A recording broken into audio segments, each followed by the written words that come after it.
Hi guys, welcome to DS vlog. இன்றைக்கி நம்ம வேர்க்கடலை பருப்பு சாதம் எப்படி பண்ணுறதுன்னு பார்க்கலாம் வாங்க. வேர்க்கடலையை ஒரு கடாயில் போட்டு நல்லா வறுத்து எடுத்துக்கலாம். இந்த மாதிரி வேர்க்கடலை நல்லா பொரிஞ்சு வந்ததுக்கப்புறம் அதை 3 பங்காக பிரிச்சுக்கலாம். அதை ஒரு பேஸ்ட்டாகவும் 2 அரைப்பாதியாகவும் அரைச்சி எடுத்துக்கலாம். அது தேவையான பொருட்களை எடுத்து வச்சுருக்கோம். அது எப்படி மிக்ஸ் பண்ணுறதுன்னு பின்னாடி சொல்கிறேன். புளி தண்ணியை ஆட் பண்ணிக்கோங்க. அதில் 2 தக்காளியை கரைச்சி சேர்த்துக்கோங்க. அதில் நம்ம அரைச்சி வச்சுருக்க வேர்க்கடலை பவுட்ரு பேஸ்ட் எல்லாம் ஒன்றா சேர்த்து மிக்ஸ் பண்ணி எடுத்துக்கலாம். அதில் உப்பு சேர்த்துக்கலாம், மஞ்சத்தூள் சேர்த்துக்கலாம், பெருங்காயத்தூள் சேர்த்துக்கலாம், மிளகாத்தூள் ஆட் பண்ணிக்கலாம். இப்போ எல்லாத்தையும் மிக்ஸ் பண்ணி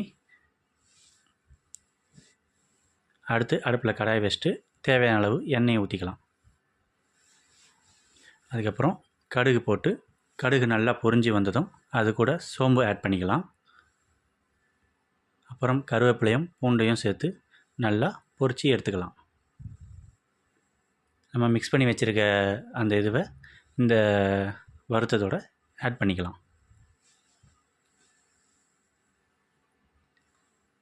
இப்போ அந்த குழம்பு கொஞ்சம் கொஞ்சமாக கொதிக்க ஆரம்பிச்சிருச்சு. இப்போது அது கட்டியாகும்போது நம்ம அடுப்பை சிம்மில் வச்சுக்கலாம்.